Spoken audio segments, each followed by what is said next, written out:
నమస్కారం. ప్రేక్షకులందరికీ శుభోదయం. ముందుగా ప్రేక్షకులందరికీ హనుమత్ జయంతి పర్వదిన శుభాకాంక్షలు.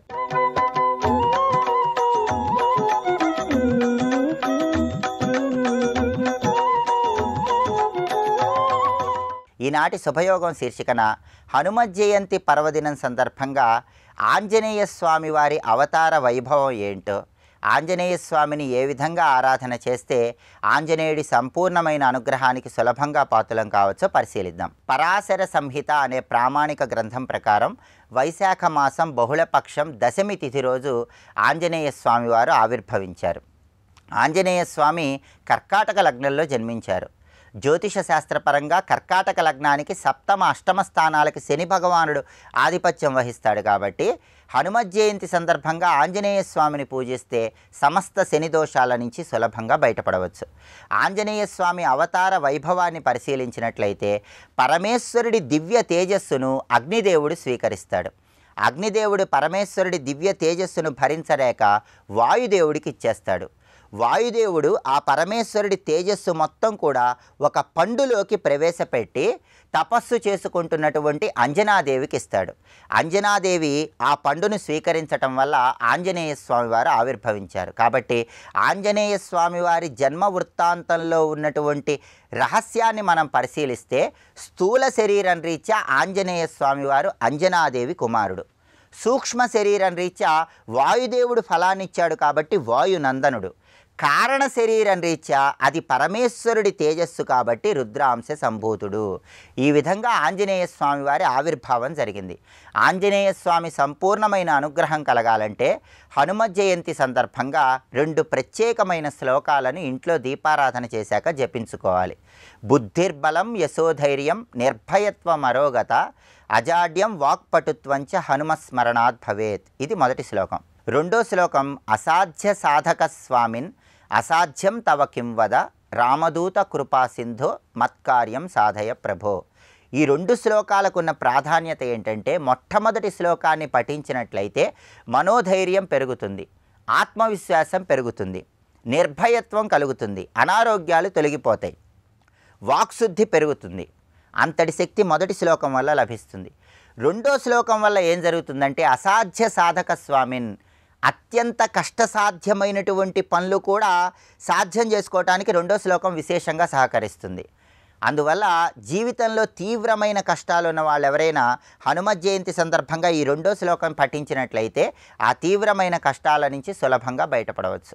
అలాగే హనుమత్ జయంతి సందర్భంగా ఆంజనేయ స్వామికి తప్పనిసరిగా ఉద్వర్తనాన్ని నిర్వహించాలి. ఉద్వర్తనం అంటే గంగ సింధూరంలో నువ్వుల నూనె కలిపి ఆ గంగ సింధూరం ఆంజనేయ స్వామి విగ్రహానికి లేదా చిత్రపటానికి బొట్లులాగా అలంకరించాలి. దీన్నే ఉద్వర్తనం అంటారు.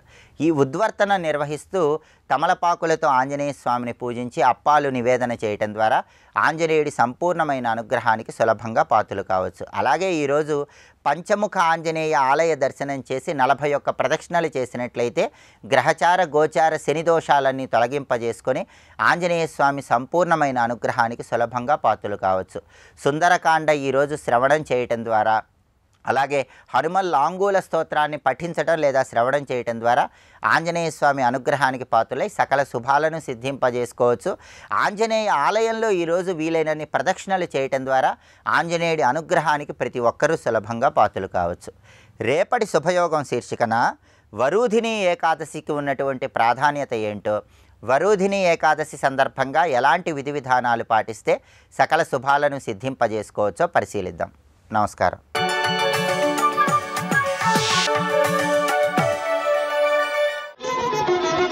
జయ జయ జయ జయ జయ శ్రీ హనుమా, జయ జయ జయ జయ ప్రభుదయ గనుమా.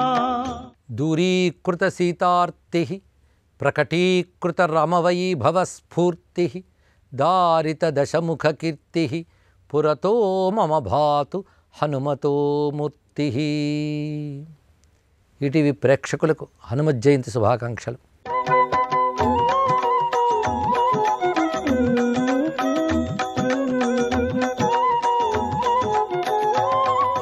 వైశాఖ బహుళ దశమి హనుమత్ జయంతి అని కొన్ని సంహితా గ్రంథాల ప్రమాణంతో మనం పాటిస్తున్నాం. వైశాఖే మాస కృష్ణాయాం దశమ్యాం మందవాసరే అని పరాశర సంహితలోని వాక్యం. వైశాఖ మాసంలో కృష్ణాయం అంటే కృష్ణపక్షంలో దశమి శనివారం నాడు ఆంజనేయ స్వామి ఉద్భవించారు అని మనకి ప్రమాణ వాక్యం గోచరిస్తున్నది. అంజనాదేవి తపఫలంగా సాక్షాత్ రుద్రుడే శివుని యొక్క అష్టమూర్తుల్లో ఒకడైన వాయువు ద్వారా అంజనాదేవిలో ప్రవేశించి ఆవిర్భవించాడు. హనుమత్ జననం చాలా విశేషం. పుట్టినప్పుడే పూర్ణస్వరూపంగా వచ్చేట మహానుభావుడు. పైగా దివ్యమైన తేజోరూపంతో ఆవిర్భవించాడు. ఆ పుట్టిన కొద్ది నాళ్ళకే మహానుభావుడు సూర్యమండలం దాకా ఎగిరాడు అని మనకి కథలు చెప్తున్న అంశం ఇక్కడ. ఈ విషయం మనకి వాల్మీకి రామాయణంలో కూడా ప్రస్తావనలో ఉన్నది, హనుమత్ గాథల్లో కనబడుతుంటుంది. అందుకే సూర్యుడిని చూసుకుని ఆయన బయలుదేరిన విషయం లీల్యోతాహి మధుర ఫలజాను జుగ సహస్ర యోజన పరభాను అనే మాటలో తులసిదాస్ కూడా తెలియజేశారు ఇక్కడ. అంటే హనుమంతుడు సహజంగా అటువంటి పరాక్రమం కలవాడు. ఆ పరాక్రమం కూడా భౌతికమైన పరాక్రమం కాకుండా అలౌకికమైన దేవతా పరాక్రమం కలిగినటువంటి వాడు. అందుకే అటువంటి శైశవ దశలోనే సూర్యమండలం దాకా ఎగిరాడు, ఆయన పట్టుకోగలిగాడు అంటే అర్థం హనుమత్ స్వామి అతిమానుషమైన పరాక్రమంతో తన అవతారమంతా కూడా చూపించినవాడు. హనుమంతుడు ఆవిర్భవించి దేవత కాలేదు, దేవతయే హనుమంతునిగా ఆవిర్భవించాడు. ఇది తెలుసుకోవాలి. ఆంజనేయ స్వామి ప్రధానంగా శివాంశ సంభూతుడు, రుద్ర అంశాన్ని మీద మాత్రమే కాకుండా రుద్రస్వరూపుడే అని చెప్పాలి. అందుకే కంకంటి పాపరాజు గారు ఉత్తర రామాయణంలో సాక్షాత్ శంభుడు కాకయున్నా అని మాట అంటారు. సాక్షాత్ శంభువు అంటే రుద్రుడే ఆ రూపంలో వచ్చాడు అని చెప్పారు ఇక్కడ. అయితే రుద్రుడు అనగానే ఏకాదశ రుద్ర స్వరూపాలు ఉంటాయి. ఏకాదశ రుద్రులకి మూలమైన పరమేశ్వరుడు ఒక్కడే. ఆయన ఏకపాద రుద్రుడు అని చెప్పబడతాడు. ఆ ఏకపాద రుద్రస్వరూపుడే హనుమత్ స్వామి. అందుకే అతిమానుషమైనటువంటి రుద్ర పరాక్రమాన్ని చూపించినవాడు. కేవలం పరాక్రమము అతిలోకమైన మహిమ మాత్రమే కాకుండా దివ్య గుణాల రాశి ఆంజనేయ స్వామి వారు. సకల సద్గుణాలు హనుమత్ స్వామిలో మనకు గోచరిస్తాయి. అది జితేంద్రియత్వంలో కానీ, సత్ప్రవర్తనలో కానీ, పరోపకార బుద్ధిలో కానీ, ధర్మము తప్పనితనంలో కానీ ఆంజనేయ స్వామి వారికి ఆయనే సాటి. అందుకే సంపూర్ణ సద్గుణాల రాశి, పైగా మహాయోగీశ్వరుడు, గొప్ప జ్ఞాని, పైగా శాశ్వతమైన స్వరూపం హనుమత్ స్వామి. నేటికి హనుమంతుడు ఉన్నాడని మనకు పురాణ గ్రంథాలన్నీ చూపిస్తున్నాయి. భక్తుల అనుభవాలు కూడా ప్రమాణాలుగా మనకు కనిపిస్తుంటాయి. స్మరణ మాత్రం చేతనే అనుగ్రహించే దైవం హనుమంతుడు. అందుకే కలువు కపిహి అని ఒక మాట ఉన్నది. కలియుగంలో హనుమదారాధన చాలా ముఖ్యము అని చెప్తారు. పైగా తొందరగా అనుగ్రహించి కాపాడగలిగే దైవం హనుమత్ స్వామి. స్మరణ మాత్రం చేతనే కాపాడతారు. కానీ హనుమంతుడు మనం చూస్తున్నప్పుడు ఆయన సర్వదేవతాత్మకుడిగా దర్శించగలగాలి. హనుమంతుడు శివుడా, విష్ణువా, లేక సూర్యభగవానుడా, ఎవరు అంటే సర్వదేవతాత్మకుడు అని చెప్తారు ఇక్కడ. హనుమంతుడిలో కార్యసిద్ధికర లక్షణం ఉన్నది. అది గణపతి యొక్క స్వరూపం. ఏ విధంగా సుబ్రహ్మణ్య స్వామి ఆవిర్భవించి ఇంద్రుడు వజ్రాయుధంతో దెబ్బతిని తన యొక్క శక్తిని ప్రకటించాడో, హనుమంతుడు కూడా అదే విధంగా చూపించాడు కనుక ఆయనలో కుమారస్వామి లక్షణం కనబడుతుంది. ఇక హనుమంతుడు విష్ణుతత్వముగా కూడా కీర్తించబడుతూ ఉంటాడు. రామభక్తుడు ఉండడమే కాకుండా రామమూర్తి ఇచ్చినటువంటి రామనామాంకిత అంగుళీకాన్ని చేత్తో పట్టుకుని ఆ రామరూపమైన విష్ణుశక్తిని తనను నింపుకున్నవాడు కనుక ఆయన విష్ణుత్వం ఉన్నది. అదేవిధంగా పరాశక్తి పార్వతీదేవి యొక్క స్వభావము అంశ కూడా హనుమంతులు ఉన్నది అని కొన్ని సంహితా గ్రంథాలు చెప్తున్నాయి. అంతేకాకుండా సీతమ్మ ఇచ్చిన చూడామణి ద్వారా సీతారూపమైన శక్తి కూడా ఆయనలో ప్రవేశించి ఉన్నది. అందుకే శక్తితత్వం కూడా ఆయనలో ప్రకాశిస్తున్నది. ఇక సూర్యమండలాన్ని తాకినప్పుడు సూర్యుడే గురువై జ్ఞానం ఇవ్వడమే కాకుండా తనదైన తేజస్సునిచ్చాడు. ఆయన తనదైన తేజస్సులో కొంత భాగాన్ని ఆయనకి ఇస్తున్నానని చెప్పాడు. ఈ విషయం మనకు వాల్మీకి రామాయణమే చెప్తున్నది. ఈ విధంగా సూర్యతత్వం కూడా ఆయనలో భాషిస్తున్నది. ఇలా వేదం చెప్పినటువంటి శివ, విష్ణు, శక్తి, సూర్య, గణపతి, కుమారస్వామి ఈ 6 తత్వములు హనుమంతుల్లో కనబడుతున్నాయి కనుకనే హనుమదారాధన సంపూర్ణ దేవతారాధన, పరబ్రహ్మారాధన, ఈశ్వరోపాసన కింద చెప్పబడుతుంది. ఇది తెలిసిన కారణంగానే ఉమా సంహిత గ్రంథం ఆంజనేయం మహావీరం బ్రహ్మవిష్ణు శివాత్మకం తరుణార్క ప్రభం శాంతం రామదూతం నమామ్యహం అనేది. బ్రహ్మవిష్ణు శివాత్మకం అనే మాట ఇక్కడ సంహితా గ్రంథం చెప్తుంది. సంహితా గ్రంథం అంటే మంత్రశాస్త్ర గ్రంథం. అది చెప్తున్న గొప్ప విషయం ఏంటంటే హనుమంతుడు బ్రహ్మవిష్ణు శివాత్మకమైన వాడు అని అర్థం. అందుకే రానున్న కల్పంలో ఇతరే బ్రహ్మదేవుడు అవుతాడు అనే మాట కూడా మనకి కొన్ని సంహితా గ్రంథాలు చెప్తున్నాయి. అది బ్రహ్మత్వ లక్షణం కూడా ఆయనలో గోచరిస్తున్నది. ఇంద్రాది దేవతలందరూ కూడా తమ యొక్క అస్త్రశక్తి, మంత్రశక్తి హనుమంతుని ధారపోశారు కనుక సర్వదేవతల యొక్క మంత్రశక్తి హనుమంతులు ఉంది. కనుకనే కేవలం బ్రహ్మ విష్ణు శివాత్మకుడు మాత్రమే కాకుండా సర్వదేవతాత్మకుడు అని హనుమాన్ తత్వం మనకు చెప్తున్నది. హనుమాన్ అనేది ఒక మహామంత్రం, ఆ నామమే మహామంత్రం. అందుకే పవిత్రం హనుమన్నామా అన్నారు ఇక్కడ. హనుమన్నామం పవిత్రమైనది. ద్వాదశావృతి మాత్రత 12 మార్లు కానీ హనుమన్నామ అనుకుంటే సర్వకార్యసిద్ధి లభిస్తుంది అని మంత్రశాస్త్రం చెప్తున్నటువంటి మాట. అంటే హనుమాన్ అంటే జ్ఞానవాన్ అని ఒక అర్థము, హనుమాన్ అంటే అస్త్రవాన్ అని మరొక అర్థం ఉన్నది. ఇది నిఘంటువుల ప్రకారం చెప్తున్న అర్థం ఇది. హను శబ్దానికి అస్త్రం అనే అర్థం కనబడుతుంది. అస్త్రము అంటే దేవతా మంత్రస్వరూపం అని అర్థం. సర్వదేవతల అస్త్రశక్తులు హనుమంతులు ఉన్నాయి కనుకనే అటు బ్రహ్మాస్త్రం కానీ, ఆగ్నేయాస్త్రం కానీ, ఐంద్రాస్త్రం కానీ, వారుణాస్త్రం కానీ ఆయన చేయలేవు. ఎందుకంటే అస్త్రములన్న ఆయన స్వరూపం. అది ఇంద్రుడి దగ్గర కేవలం ఇంద్రాస్త్రం ఉంది, వరుణుడి దగ్గర కేవలం వరుణాస్త్రం ఉంది.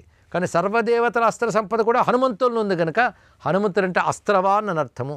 అది ఈ శబ్దం పలకగానే సర్వదేవతల అనుగ్రహం లభించినట్లే.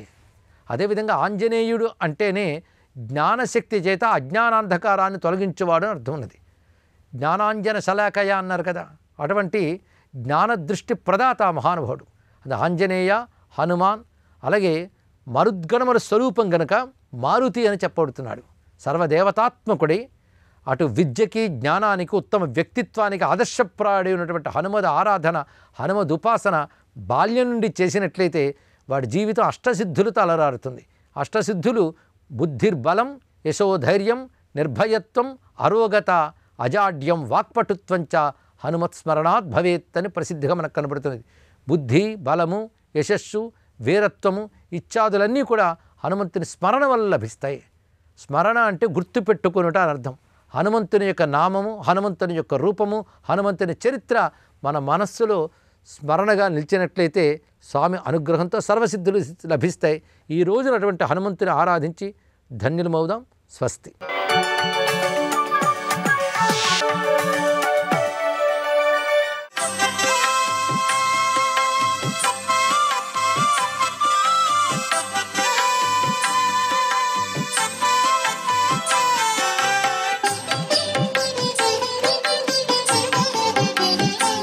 ఓం నమో నారాయణాయ.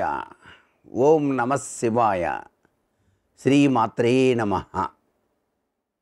హరిహరావతారాయ తుభ్యం నమోస్తు. ఆగమస్వరూపాయ తుభ్యం నమోస్తు. అసుర సంహారాయ తుభ్యం నమోస్తు. అంజనీనందనాయ తుభ్యం నమోస్తు అంటూ ఆంజనేయ స్వామివారి యొక్క దేవాలయాన్ని సందర్శించి ఎవరైతే ప్రదక్షిణాలు చేస్తూ ఆ స్వామిని మనసు నిండా నింపుకొని భక్తితత్వంతో పూజిస్తారో వారి కోరికలను స్వామివారు వెనువెంటనే తీరుస్తాడు. అందుచేతనే రామనామాన్ని ఆచరించి కలి ప్రభావాన్ని నుంచి మనం బయటపడటానికి ఆంజనేయ స్వామి వారిని అనుక్షణం కూడాను ప్రార్థించాలి అంటోంది శాస్త్రం. అందుచేతనే రామచంద్రమూర్తి బయలుదేరి వచ్చాడు. దానికి తోడుగా హనుమంతుల వారిని కూడాను మనం ధ్యానం చేస్తూ ఉన్నాం అన్నమాట. అంటే ఏమిటి ఇక్కడ? రామ్ రామాయ నమః అంటూ ప్రారంభించి ఆ స్వామికి సంబంధించినటువంటి హనుమంతుల వారికి సంబంధించిన హనుమాన్ చాలీసా, బడబాలన స్తోత్ర పఠనాలు చేస్తూ మనకి వృత్తిరీత్యా ఉద్యోగ ప్రాప్తి సిద్ధించాలి అనుకున్నప్పుడు ఓం హనుమంతాయ నమః స్వాహా స్వాహా దీన్ని 11 సార్లు ఎవరైతే ధ్యానిస్తారో వారి కోరిక నెరవేరుతుంది. అంటే ఉద్యోగ ప్రాప్తి సిద్ధింపజేస్తాడు హనుమంతుల వారు అని చెప్పేసి శాస్త్రంలో నిగూఢ రహస్యం. సర్వే జనా సుఖినో భవంతు.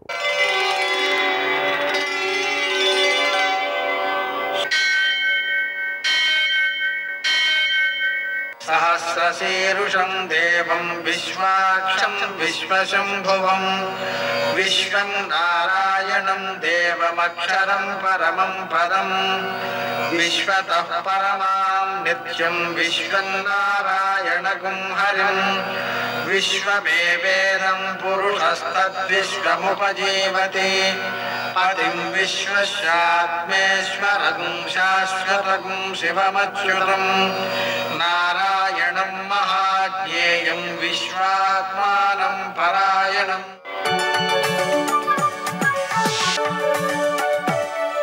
सूर्यशौर्यमथेन्दुरिन्द्रपदवी సన్మంగళం మంగళం. ఈటీవీ ప్రేక్షకులకు నమస్కారం. వినా వెంకటేశం ననాథో ననాథ సదా వెంకటేశం స్మరామి స్మరామి. హరే వెంకటేశ ప్రసీద ప్రసీద ప్రియం వెంకటేశ ప్రయచ్ఛ ప్రయచ్ఛ. నేటి కాలమాన విశేషాలని గమనిద్దాం. స్వస్తి శ్రీచాంద్రమాన క్రోధినామ సంవత్సరం ఉత్తరాయణం వసంత ఋతువు వైశాఖ మాసం బహుళపక్షం శనివారం సూర్యోదయం 5:45 సూర్యాస్తమయం 6:43. ఈరోజు తిథి నవమి ఉదయం 7:24 వరకు, తరువాత దశమి తెల్లవారుజాము 5:04 వరకు. నక్షత్రం ఉత్తరాభాద్ర రాత్రి 3:15 వరకు. వర్జ్యం మధ్యాహ్నం 1:46 నుండి 3:16 వరకు. దుర్ముహూర్తం ఉదయం 5:45 నుండి 7:29 వరకు. అమృత ఘడియలు రాత్రి 10:45 నుండి 12:15 వరకు. రాహుకాలం ఉదయం 9 గంటల నుండి 10:30 వరకు. అష్టక వర్గ రీత్యా శుభప్రద కాలం ఉదయం 11 గంటలకి. ఇక నేటి విశేషాన్ని చూస్తే హనుమత్ జయంతి. ఈటీవీ ప్రేక్షకులందరికీ కూడా హనుమత్ జయంతి శుభాకాంక్షలు.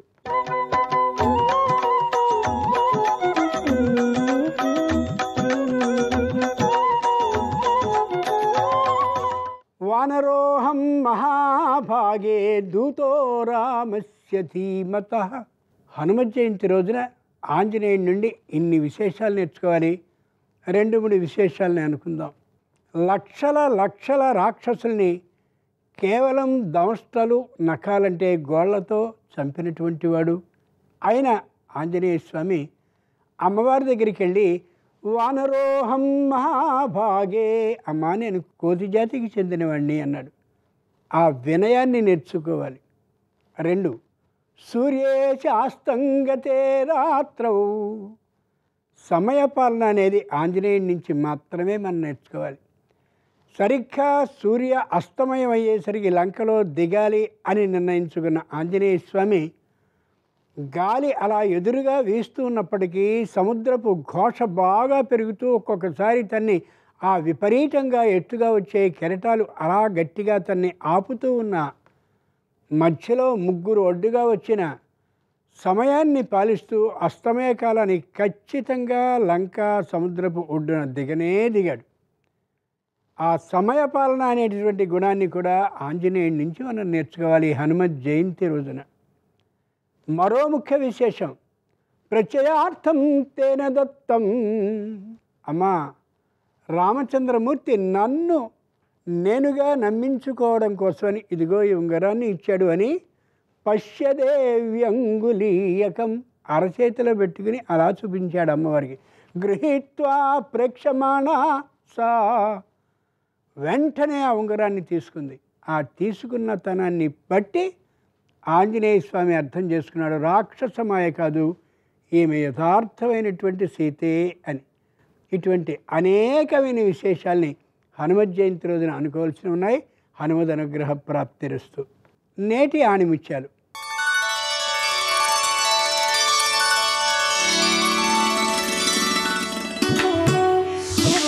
ప్రతి అడుగును లక్ష్యంగా మార్చడం వల్ల ప్రతి లక్ష్యాన్ని అడుగుగా మార్చి విజయం సాధించవచ్చు.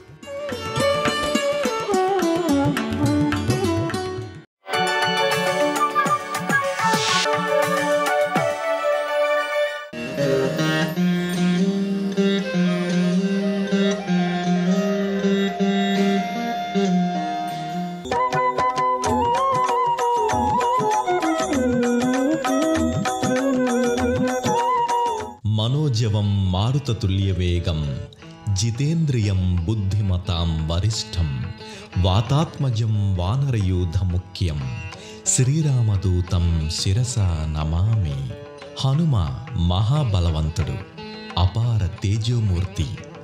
ఆ తేజస్సు యశస్సు కలిగిన దివ్య సన్నిధిగా సికింద్రాబాద్ తాడుబందు ఆంజనేయుడు ప్రకటితమవుతున్నాడు.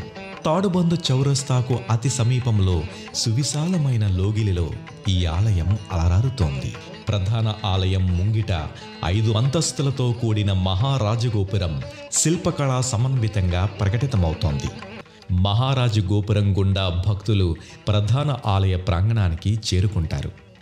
ఓం శ్రీ హనుమతే నమః అనే నామస్మరణతో ఆలయ లోగిలి ప్రతిధ్వనిస్తోంది. ఆలయ ప్రాంగణమంతా సుందర సుమనోహరంగా అలంకృతమై ఉండటంతో భక్తులకు ఆధ్యాత్మిక అనుభూతిని ఆస్వాదిస్తారు. అంజనానందం వీరం జానీక శోకనాశకం కపీసం అక్షహంతారం వందే లంకా భయంకరం. ఆంజనేయ స్వామి ఆరాధన వల్ల సమస్త భయాలు క్లేశాలు దూరమై సకల ఆనందాలు చేకూరుతాయి. గర్భాలయంలో వీరాంజనేయ స్వామి వైభవ ప్రాభవ మూర్తిగా భక్తాభీష్ట అనుగ్రహ కారణంగా దర్శనమిస్తాడు. కొలిచిన వారికి కొంగు బంగారమై వేడుకున్న వారికి వరాల వేలుపై స్వామి భక్తుల్ని అనుగ్రహిస్తాడు. ఆంజనేయ ఆదుకోవా, హనుమంత అండగా రావా అంటూ భక్తులు తమ ప్రణతుల్ని వినతుల్ని స్వామికి సమర్పిస్తారు. తాడుబందులోని వీరాంజనేయ స్వామి విగ్రహం ఏకశిలా భరితం. ఈ ఏకశిలా విగ్రహానికి ఎడమవైపు గణపతి ఆకృతి నెలకొని ఉంటుంది. ఈ గణపతిని సాక్షి గణపతిగా పేర్కొంటారు. ఆంజనేయుడిని దర్శించారని కైలాసంలో తన తండ్రికి ఈ గణపతి సాక్ష్యమిస్తాడట. తాడుబండు వీరాంజనేయుడు మహిమగల దివ్య స్వరూపుడిగా పిలిస్తే పలికే దైవంగా భక్తులు భావిస్తారు. గ్రహ దోషాల్ని, గృహ దోషాల్ని, అనారోగ్య బాధలు, దృష్టి దోషాలు ఇలా అన్నింటికీ స్వామి పరిష్కారం చూపుతాడని భక్తుల విశ్వాసం. అందుకే ఆలయ ఆవరణలోని దీక్షగా 41 రోజులు ఉండి మండల దీక్ష పూర్తి చేస్తారు. చైత్ర శుద్ధ పౌర్ణమి హనుమత్ జయంతిగా హనుమద్ విజయోత్సవంగా నిర్వహిస్తారు. చైత్ర పౌర్ణమి నాడు దీక్ష చేపట్టి భక్తులు హనుమత్ జయంతోత్సవమైన వైశాఖ బహుళ దశమి నాడు దీక్షను విరమిస్తారు. ఈ ఉత్సవాలలో భాగంగా స్వామి వాహనమైన ఒంటెపై వీర హనుమ ఉత్సవమూర్తిని ఊరేగిస్తారు. ఒంటె ఆకృతి స్వామి గర్భాలయం ఎదురుగా ఉన్న ముఖమండపంలో సైతం గోచరమవుతోంది. జై శ్రీరామ్, జై భజరంగబలి, జై వీర హనుమాన్ వంటి నామాలు ఈ లోగిలిలో ప్రతిధ్వనిస్తాయి. ఈ ఆలయ లోగిలిలో పాలరాతి మూర్తులుగా శోభిల్లుతున్న శ్రీ హనుమ సహిత సీతారామలక్ష్మణుల దివ్యమూర్తులు ఉపాలయంలో పూజలందుకుంటున్నారు. తాడుబండు వీరాంజనేయ దర్శనం సమస్త శుభమంగళదాయకం.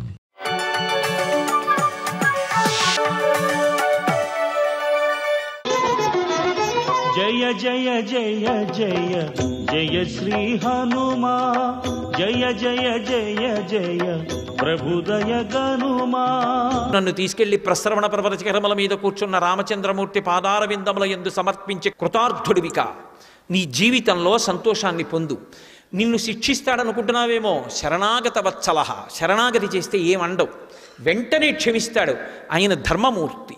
నా భర్త జోలికి రాలేవు, ఎక్కడో ఉన్నాడు, బ్రతికున్నాడా, భూమి మీద పడుకున్నాడు, అరణ్యవాసం చేస్తున్నాడు, రాజ్య భ్రష్టత్వం పొందినవాడు అంటున్నావు. ఇన్ని చెప్తున్నావే, నహి గ్రంథముపాఘ్రాయ రామ లక్ష్మణయోస్త్వయ శునాశార్దూలయోరివా శక్త్యా సందర్శనే స్థాతుం శునాశార్దూలయోరివా. మరి అటువంటి వాడివి, అంత బలం ఉన్నవాడివైతే రామలక్ష్మణులు ఆశ్రమంలో ఉండగా ఓడించి నన్ను ఎందుకు ఎత్తుకురాలా? మారీచుణ్ణి తీసుకొచ్చి మిషపెట్టి రాముణ్ణి తీసుకెళ్ళి హా సీత హా లక్ష్మణ అని రాముడి కంఠంతో అరిపించి లక్ష్మణుణ్ణి దూరం చేసి పిరికి వాళ్ళ నన్ను ఎత్తుకొచ్చావే, పెద్ద పులి వాసన వస్తే పారిపోయిన కుక్కలా రాముడి పేరు చెప్తే పారిపోతావే, నా దగ్గరికి వచ్చి డాంబికాలు పలుకుతావా? నాకు తెలియదా రాముడు ఎటువంటి వాడో? నీకు తెలీదా? రాముడు వస్తే నిలబడగలవా? రామలక్ష్మణులు వచ్చి తమ యొక్క బంగారు ధనస్సులకు బాణములను సంధించి విడిచిపెడితే అగ్ని కక్కుకుంటూ లంక మీద రామలక్ష్మణుల యొక్క నామములు వ్రాయబడినటువంటి బాణములు వచ్చి పరంపరాగతంగా పడిపోతుంటే పరంపరగా నిలబడగలిగిన మనగాడు ఉన్నాడు ఆ లంకలో. రావణ, దిద్దుకో జీవితాన్ని, అక్కర్లేని విషయాల జోలికి వెళ్లకు, నిష్కారణంగా పాడైపోతావు. కాబట్టి ఇప్పటికైనా నా మాట విను, రాముడికి నన్ను అప్పజెప్పు. అసందేశాత్తు రామశ్చాతపశ్చానుపాలనాత్మత్వాం కుర్మి దశగ్రీవా భస్మ భస్మార్హి తేజస. నేను నిన్ను చంపలేననుకుంటున్నావేమో, నా పాతివ్రత్య శక్తి చేత ఇప్పుడే నిన్ను నిలువున బూది కుప్పగా మారుస్తాను. కానీ మనుష్యకాంతగా ప్రవర్తిస్తూ పాతివ్రత్యాన్ని అవలంబిస్తున్నాను. నా భర్త ఆదేశిస్తే తప్ప నన్ను నేను రక్షించుకోకూడదు. నా భర్త వచ్చి నన్ను రక్షించాలి, అది పతివ్రతా ధర్మం. అందుకని రాముడు వచ్చి నిన్ను చంపాలని వదిలిపెట్టాను తప్ప చేత కాక నిన్ను బ్రతకనివ్వలేదు. జ్ఞాపకం పెట్టుకో. విన్నాడన్నీ, ఎక్కడ లేని కోపం వచ్చింది. సీత కామానికి ఒక దుర్గుణం ఉంటుంది, కామానికి నీడలా ప్రేమ ఉంటుంది. కామించిన వస్తువు తిరగబడినా ఏమీ చెయ్యలేము, ఎందుకంటే దాని మీద ఉన్న మమకారం అటువంటిది. నువ్వు ఎన్ని మాట్లాడినా నిన్ను నేనేం అనలేకపోయాను. నేటికి 2 నెలలు గడువు ఇస్తున్నాను. 2 నెలల గడువు అయిపోగానే ప్రాతకాల వేళ నిన్ను వధించి వండి తీసుకొచ్చి నా ప్రాతకాల భోజనంలో వడ్డిస్తారు అని అక్కడ ఉన్న రాక్షసీ స్త్రీల వంక చూసి విపరీతమైన ఆగ్రహం పొందాడు. సర్వం శ్రీ ఉమామహేశ్వర పరబ్రహ్మార్పణమస్తు. స్వస్తి.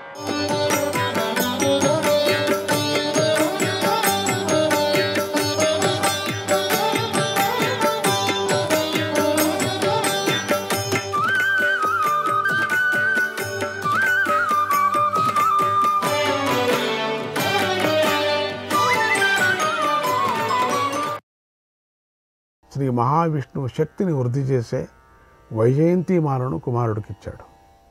ఉమాదేవి సూర్యకాంతి గల 2 నిర్మల వస్త్రాలను ఇచ్చింది. గంగాదేవి ఉత్తమమైన కమండలాన్ని ఇచ్చింది. దాని నుండి నిత్యం అమృతం వెలువడుతూ ఉంటుంది. బృహస్పతి కుమారుడికి ఒక దండాన్ని ఇచ్చాడు. గరుక్మంతుడు విచిత్రమైన రెక్కల గల తన ప్రియమైన కుమారుడైన నెమలిని ఇచ్చాడు. ఆ కుమారుడికి అరుణుడు చరణాలే ఆయుధంగా గల ఒక కోడినిచ్చాడు. వరుణుడు బలపరాక్రమాలతో కూడినటువంటి ఒక నాగాన్నిచ్చాడు. బ్రహ్మదేవుడు విప్రుల హితాన్ని కోరుకుంటూ మృగచర్మాన్ని, యుద్ధ జయాన్ని అనుగ్రహించాడు. అలా స్కందుడు మహాబలవంతుడయ్యాడు. దేవతలకు సేనాధిపతి అయి జ్వాలలతో వెలుగుతున్నటువంటి 2వ అగ్నిలాగా ప్రకాశించాడు. ఆ తర్వాత స్కందుడు తన సేవకులు మాతృగణాలతోనూ కలిసి దేవతలకు ఆనందాన్ని కలిగిస్తూ రాక్షసుల వినాశనం చేయాలని బయలుదేరాడు. భయంకరమైన భూతగణసేన గంటలు, భేరులు, శంఖాలు, మురజాలధ్వనులు, ఆయుధాలు, ఎత్తైన పతాకాలు, కేతనాలతోనూ కూడినటువంటి సేన నక్షత్రాలతో శోభిస్తున్న శరత్కాలంలోని ఆకాశంలాగా ప్రకాశించింది. ఆ తరువాత దేవతలు వివిధ భూతగణాలు, భేరులు, శంఖాలు, పటాహాలు, జర్గరాలు, కరకచాలు, కొమ్ముబూరలు, ఆడంబరాలు, గోముఖాలు, డిండిమాలను మ్రోగించారు. తర్వాత ఇంద్రుడితో సహా దేవతలందరూ కుమారుణ్ణి స్తుతించారు. దేవగంధర్వులు గానం చేశారు. అప్సరోగణాలు నృత్యం చేశాయి. దాంతో సంతోషించిన మహాసేనుడు, ఓ దేవతలారా, మీరు చంపాలనుకున్న శత్రువును నేను యుద్ధంలో వధిస్తానని వరమిచ్చాడు. అప్పుడు దేవతలందరూ స్కందుడి వరాన్ని పొంది ఎంతో సంతోషించారు. శత్రువులు మరణించినట్లుగా భావించారు. కుమారుడు అలా అభయం ఇవ్వగానే సర్వభూతాల్లోనూ ఎంతో ఆనందం వెల్లి విరిసింది. గొప్ప కోలాహలం చెలరేగింది. ఆ నినాదం 3 లోకాల్లోనూ ప్రతిధ్వనించింది. మహాసేనతో కలిసి మహాసేనుడు దేవతలను రక్షించడానికి బయలుదేరాడు. రాక్షసులను సంహరించడానికై యుద్ధానికి బయలుదేరాడు. వ్యవసాయో జయో ధర్మక సిద్ధిర్లక్ష్మీర్ ధృతి స్మృతి మహాసేనస్య సైన్యానాం అగ్రే జగ్ముర్నరాధిప. అప్పుడు ప్రయత్నం, జయం, ధర్మం, సిద్ధి, లక్ష్మి, ధృతి, స్మృతి అనే శక్తులు మహాసేనుడి సేనలకు ముందుగా నడిచాయి. మహాసేనుడి సేన అతి భీకరంగా ఉంది. సైనికులు శూలాలు, ముద్గరాలు, గదలు, ముసలాలు, బాణాలు, శక్తులు, తోమరాలు చేతిలో పట్టుకున్నారు. చిత్రాభరణాలు ధరించారు. కవచాలను ధరించారు. మండుతున్న కొరివి కట్టెలను పట్టుకున్నారు. పొగరెక్కిన సింహంలాగా నినాదాలు చేస్తున్నారు. వారితో కలిసి గుహుడైన స్కందుడు పెద్దగా సింహనాదం చేసి బయలుదేరాడు. ఆ గుహుడిని చూసి దైత్యేయులు, రాక్షసులు, దానవులు ఎంతో భయపడ్డారు. అన్ని దిక్కులకు, అన్ని వైపులకు పారిపోయారు. దేవతలు వివిధ ఆయుధాలను పట్టుకొని ఆ రాక్షసులు వెంటబడ్డారు. రాక్షసులు పారిపోవటాన్ని చూసి స్కంద భగవానుడు మాటిమాటికి శస్త్రాలను, అస్త్రాలను ప్రయోగించాడు. తన తేజస్సును వాటిలో నిక్షేపించాడు. అవి ఆజ్యం పోసిన అగ్నిలాగా అవి ప్రజ్వలిస్తూ ఉన్నాయి. స్కందుడు శక్తి అస్త్రాన్ని ప్రయోగిస్తున్నప్పుడు జ్వలిస్తున్న తోకచుక్క నేల మీద పడింది. ప్రళయకాలంలో భీకరధ్వని చేస్తూ పిడుగుడు పడినట్లుగా అప్పుడు గర్జనలతో పాటు పిడుగులు కూడా పడ్డాయి. స్కందుడు ఘోరమైన శక్తిని ఒకసారి విసరగానే దాని నుండి కోట్ల కొద్ది శక్తులు వెలువడ్డాయి. దానితో మహాసేనుడు తృప్తి చెందాడు, ప్రసన్నుడయ్యాడు. మహాబల పరాక్రమశాలి అయినటువంటి తారకాసురుణ్ణి వధించాడు. అప్పుడు ఆ తారకుడి చుట్టూ 1,00,000 మంది దానవ వీరులు ఉన్నారు. వారందరినీ కుమారస్వామి వధించాడు. తర్వాత 8 పద్మాల సేనతో, 1,000,000 సైన్య సంఖ్య గల సేనతో కలిసి మహిషుడనే రాక్షసుడిని వధించాడు. ఆ తర్వాత 10 లక్షల సైనికుల మధ్య ఉన్నటువంటి త్రిపాదుడిని, 10 నిఖర్వాల సేనలు చుట్టూ ఉన్నటువంటి ప్రదోరుడిని కూడా వధించాడు. వివిధ ఆయుధాలను పట్టుకొని ఉన్నటువంటి అతడి అనుచరులను కూడా వధించాడు. శత్రువులు సంహరించబడుతూ ఉండగా కుమారుడి అనుచరులు 10 దిక్కులకు ప్రతిధ్వనింపజేస్తూ పెద్దగా సింహనాదం చేశారు. అందరూ ఆనందంతో నృత్యం చేశారు, ఎగిరారు, అట్టహాసాలు చేశారు.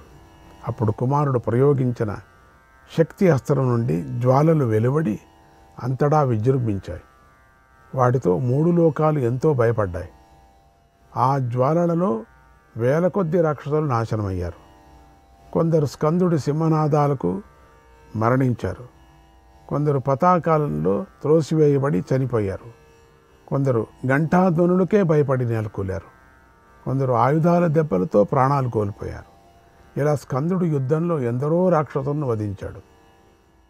ఇంతలో బలిచక్రవర్తి కొడుకైన బాణాసురుడు క్రౌంచ పర్వతాన్ని ఆశ్రయించి దేవతలను బాధించసాగాడు. అప్పుడు స్కందుడు బాణాసురుణ్ణి ఎదుర్కొన్నాడు. బాణుడు కార్తికేయుడికి భయపడి క్రౌంచ పర్వతాన్ని శరణు కోరాడు. అప్పుడు కార్తికేయుడికి క్రౌంచ పర్వతంపై ఎంతో కోపం వచ్చింది. తన కుమారుడు శక్తిని ఆ పర్వతంపైకి ప్రయోగించాడు. అప్పుడు క్రౌంచ పక్షులు అరుపులతో ప్రతిధ్వనిస్తున్నటువంటి క్రౌంచ పర్వతం బద్దలైపోయింది. అది ఖండించబడిన శాల వృక్షాల బోదెలతో నిండుంది. అక్కడ కోతులు, ఏనుగులు బెదిరిపోయాయి. పక్షులు కలత చెందాయి, పైకి ఎగిరిపోయాయి. పాములు నేలకూలాయి. కొండముచ్చులు, ఎలుగుబంట్లు పారిపోతూ అరుస్తూ ఆ ప్రాంతాన్నంతా ప్రతిధ్వనింపజేశాయి. జింకల ఆర్తనాదాలతో అడవి ప్రతిధ్వనించింది. గుహల నుండి బయటపడిన ఏనుగులు, సింహాలు వేగంగా పరిగెత్తాయి. ఆ కొండ దయనీయమైన స్థితిని పొందింది. అయినా అందంగా కనిపిస్తూనే ఉంది. ఆ పర్వత శృంగంపై నివసిస్తున్న విద్యాధరులు క్రింద పడిపోయారు. శక్తాయుధం యుద్ధం దెబ్బతో ఆ పుట్టినటువంటి శబ్దానికి కలతపడి కిన్నెరలు పైకి ఎగిరిపోయారు. ఆ కొండ జ్వలిస్తూ ఉన్నది.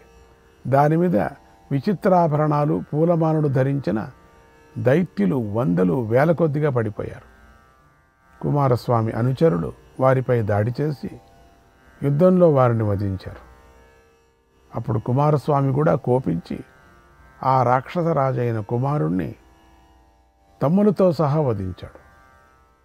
ఆ సమయంలో కుమారస్వామి తాను అనేకులుగాను ఒక్కడుగాను మారిపోతూ శక్తి ఆయుధంతో క్రౌంచ పర్వతాన్ని బద్దలు చేశాడు. కుమారస్వామి రణభూమిలో శక్తిని విసిరితే అది మళ్ళీ ఆయన చేతికే తిరిగి వచ్చేది. అలా భగవంతుడి ప్రభావం అంత గొప్పగా ఉంది. స్కందుడు శౌర్యాది గణాల కలయికతోనూ తేజస్సుతోనూ కీర్తితోనూ సంపన్నతతోనూ క్రౌంచ పర్వతాన్ని బద్దలు చేశాడు. వందల కొద్ది రాక్షసులను వధించాడు. తర్వాత కుమారస్వామి దేవతల చేత అభినందించబడ్డాడు. పరమానందాన్ని పొందాడు. అప్పుడు దుందుబులు శంఖాలు మ్రోగాయి. ఆ మహాయోగిపై వందలు వేల మంది దేవతా స్త్రీలు గొప్ప పూలవానులు కురిపించారు. పవిత్ర మారతం దివ్య గంధాలను మ్రోస్తూ వీచింది. గంధర్వులు మహర్షులు స్తోత్రాలు చేశారు. సనత్కుమారం సర్వేషాం బ్రహ్మయోనిం తమగ్రజం. కొందరు కుమారుణ్ణి ఈ బ్రహ్మకుమారుడు అందరికన్నా పెద్దవాడు, బ్రహ్మపుత్రుడైనటువంటి సనత్కుమారుడే అని నిశ్చయించి స్తుతి చేశారు. కొందరు శివసుతుడు అగ్నిపుత్రుడు, కొందరు ఉమాకుమారుడు, కొందరు కృత్తికల కుమారుడు, కొందరు గంగాపుత్రుడని కీర్తించారు. మహాబలుడు యోగీశ్వరుడైనటువంటి ఆ కుమారుడిని లోకులు వందల వేల రూపాయలతో భావించారు. ఇది కార్తికేయుడి అభిషేక ఘట్టం. అంత వైభవంగా కుమారుడికి అభిషేకం జరిగింది. రాక్షసుల సంహారము జరిగింది. ఈ అభిషేక ఘట్టమంతా నీకు చెప్పాను. ఇక తీర్థరాజమైనటువంటి సరస్వతి యొక్క పవిత్రత గురించి చెబుతాను. ఓ మహారాజా, తైజస తీర్థరాజం మరొక స్వర్గంలాగా ప్రసిద్ధికెక్కింది. అక్కడే కుమారస్వామి స్థిరంగా ఉండి విడివిడిగా ఐశ్వర్యదానం చేశాడు. గణముఖ్యులకు 3 లోకాలను ఇచ్చాడు. తైజస తీర్థంలోనే రాక్షస కులాన్ని నాశనం చేసిన కుమారస్వామి దేవతల చేత దేవసేనాధిపతిగా అభిషేకించబడ్డాడు. అక్కడే గతంలో దేవతలు జలాధిపతి అయినటువంటి వరుణదేవుణ్ణి అభిషేకించారు. బలరాముడు ఆ తైజస తీర్థంలో స్నానం చేసి స్కందుణ్ణి అర్చించాడు. బ్రాహ్మణులకు బంగారాన్ని, వస్త్రాలను, ఆభరణాలను కూడా దానం చేశాడు. ఆ రాత్రి అక్కడ నివసించాడు. ఆ తీర్థరాజంలో నీటిని తాకి మనస్సులో ఎంతో సంతోషించాడు. ఓ మహారాజా, ఇది నువ్వు అడిగిన విషయం నీకంతా చెప్పాను. కుమారస్వామి బాలుడే అయిన మహాబలుడు, పూజ్యుడు. ఆయనను దేవతలందరూ కలిసి దేవసేన నాయకుగా చేసుకున్నారు. ఆయనను అభిషేకించారు. ఇది ఆ స్వామి వృత్తాంతం అన్నాడు వైశంపాయ మహర్షి. వైశంపాయన మహర్షి చెప్తున్నాడు, శ్రీకృష్ణాయ పరమాత్మనే నమః. 47వ అధ్యాయం. జనమేజయుడు వైశంపాయన మహర్షిని ఇలా అడిగాడు, ఓ మహర్షి, కుమారాభిషేకం అద్భుతంగా జరిగింది. దాన్ని నువ్వు యథాతథంగా చెప్పావు. నేను పూర్తిగా విన్నాను. యచ్రుత్వా పూతమాత్మానం విజానామి తపోధన ప్రవృష్టాని చరోమాణి ప్రసన్నంచ మనోమమ. ఓ తపోధన, ఈ పవిత్రమైన కథను విని నేనెంతో పవిత్రుడైనట్లుగా భావిస్తున్నాను. సంతోషంతో నా శరీరము జలధరిస్తుంది.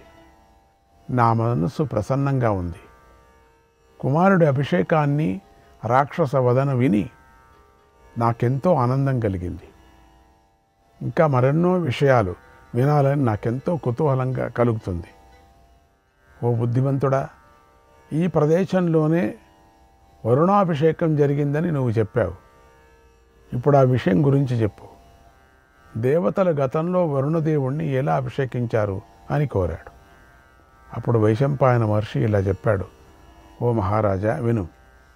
పూర్వం కృతయుగంలో దేవతలందరూ వరుణదేవుడి దగ్గరికి వెళ్ళి ఇలా అన్నారు, ఓ దేవా, దేవరాజైన ఇంద్రుడు మమ్మల్ని ఎప్పుడూ భయాల నుండి రక్షిస్తున్నాడు. అలాగే నువ్వు కూడా నదులు అన్నిటికీ నాథుడివి కావాలి. ఓ దేవా, నీ ఇల్లు ఎప్పుడూ మొసళ్లతో కూడిన సముద్రంలోనే ఉంటుంది. నదీపతి అయిన సముద్రుడు నీ ఆధీనంలో ఉంటాడు. చంద్రుడితో పాటు నీకు కూడా హాని వృద్ధి ఉంటాయి. మిమ్మల్ని మేము అభిషేకిస్తామన్నారు. ఆ మాటలు విని వరుణదేవుడు సంతోషించి, మీ ఇష్టం, అలాగే కానివ్వండి అన్నాడు. తర్వాత దేవతలంతా సముద్రంలో ఉన్నటువంటి వరుణదేవుణ్ణి మంత్రసహితంగా అభిషేకించి జలాధిపతిని చేశారు. జలేశ్వరుడుగా పూజించి తమ తమ స్థానాలకు వెళ్ళారు. వరుణుడు నాటి నుండి జలాధిపతి అయి ఇంద్రుడు దేవతలను పాలించినట్లుగా నదులను, సముద్రాలను, నదాలను, సరస్సులను పాలించసాగాడు. వరుణుడు అభిషేకించబడిన ఆ తీర్థంలో బలరాముడు స్నానం చేశాడు. తర్వాత అగ్ని తీర్థానికి వెళ్ళాడు. పూర్వం అగ్నిదేవుడు శమీగర్భంలో దాగి ఉన్నప్పుడు ఆయన దర్శనం ఎవరికీ లభించలేదు. అగ్నిదేవుడు అదృశ్యమైపోయాడు. అప్పుడు లోకులకు దృష్టి నశించే సమయం వచ్చింది. దేవతలందరూ బ్రహ్మదేవుడి దగ్గరికి వెళ్ళి ఇలా ప్రార్థించారు, స్వామి, లోకంలో అగ్నిదేవుడు ఎవరికీ కనిపించటం లేదు. అందుకు కారణం ఏమిటో కూడా మాకు తెలియటం లేదు. ఇప్పుడు సకల ప్రాణులు నశించిపోయేలాగా ఉన్నాయి. కనుక అగ్నిదేవుడి దర్శనాన్ని కలిగించండి, లోకంలో అగ్ని వెలిగేలాగా చేయండి అని ప్రార్థించారన్నాడు వైశంపాయన మహర్షి. ఆ మాటలు విని జనమేజయుడు ఇలా అడిగాడు, ఓ మహర్షి, అగ్నిదేవుడు పూజ్యుడు, ఆయన ఎందుకు కనిపించుకోకుండా అదృశ్యమయ్యాడు? దేవతలు ఆయనను ఎలా తెలుసుకున్నారు? నాకు ఈ విషయాన్ని చెప్పండి అని కోరాడు. అప్పుడు వైశంపాయన మహర్షి ఇలా చెప్పాడు, ఓ మహారాజా, అగ్నిదేవుడు పూజ్యుడు, ప్రతాపవంతుడు. ఆయన భృగు మహర్షి శాపానికి ఎంతో భయపడి జమ్మి చెట్టులోకి దూరి అదృశ్యమయ్యాడు. ఎవరికీ కనిపించకుండా మాయమైపోయాడు. ఎక్కడ అగ్ని కనిపించకపోయేసరికి ఇక్కడ ఇంద్రుడితో సహా దేవతలందరూ ఎంతో దుఃఖించారు. అగ్నిదేవుడి కోసం వెతికారు. తర్వాత అగ్ని తీర్థానికి వచ్చారు. జమ్మి చెట్టులో ఉన్నటువంటి అగ్ని దర్శించారు. అప్పుడు ఇంద్రుడితో సహా దేవతలందరూ బృహస్పతిని ముందుంచుకొని అగ్నిదేవుని స్తుతించారు. అగ్నిదేవుడు అందరికీ దర్శనమిచ్చాడు. దాంతో దేవతలందరూ ఎంతో సంతోషించారు. తర్వాత అందరూ తమ తమ స్థానాలకు వెళుతున్నారు. తర్వాత అగ్నిదేవుడు భృగు మహర్షి శాపం వల్ల సర్వభక్షకుడయ్యాడు. సరిగ్గా ఆ మహర్షి మాట సత్యమైంది. అలాంటి పవిత్రమైన ప్రదేశంలో బలరాముడు స్నానం చేశాడు. అక్కడి నుండి బ్రహ్మయోని తీర్థానికి వెళ్ళాడు. ఆ తీర్థం వద్దే బ్రహ్మదేవుడు సృష్టిని చేయటం ప్రారంభించాడు.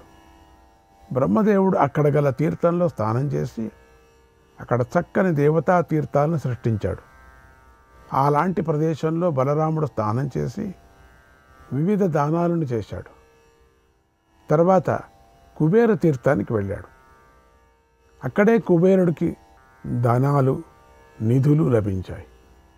బలరాముడు ఆ తీర్థానికి వెళ్ళి యథావిధిగా స్నానం చేశాడు. విప్రులకు దానం ఇచ్చాడు. అక్కడ ఉత్తమ వనంలో కుబేర స్థానాన్ని చూశాడు. పూర్వం కుబేరుడు అక్కడే దీర్ఘమైన తపస్సు చేసి ఎన్నెన్నో వరాలు పొందాడు. అక్కడే ధనాధిపత్యాన్ని, రుద్రుడితో స్నేహాన్ని, దేవత్వాన్ని, లోకపాలకత్వాన్ని పొందాడు. నలకుబేరుడనే ఒక కొడుకును కూడా పొందాడు. అటువంటి ఆ ప్రాంతంలో దేవతలందరూ కలిసి కుబేరుని అభిషేకించారు. మనోవేగం కలది, అంశలు పూరించినది అయినటువంటి ఒక దివ్య విమానాన్ని కూడా కుబేరుడికి వాహనంగా ఇచ్చారు. తర్వాత కుబేరుణ్ణి యక్షులపై అధిపతిని చేశారు. ఆ ప్రదేశంలో బలరాముడు స్నానం చేశాడు. ధనాలను దానం చేశాడు. తర్వాత బదరపాచన తీర్థానికి వెళ్ళాడు. ఆ తీర్థాన్ని సమస్త ప్రాణులు ఆశ్రయించి ఉంటాయి. నానా ఋతువుల్లోనూ చెట్లు అక్కడ ఎప్పుడూ పూలను, పండ్లను అందిస్తూనే ఉంటాయి. ఆ బదరపానచ తీర్థం ఎంతో పవిత్రమైంది, శుభకరమైంది అన్నాడు వైశంపాయన మహర్షి. శ్రీకృష్ణాయ పరమాత్మనే నమః. 48వ అధ్యాయం. వైశంపాయనుడు జనమేజయుడికి ఇలా చెప్తున్నాడు. ఓ మహారాజా, ఆ తర్వాత బలరాముడు తపస్సులు సిద్ధులు సంచరించే భద్రపాచన తీర్థానికి వెళ్ళాడు. శ్రీకృష్ణాయ పరమాత్మనే నమః.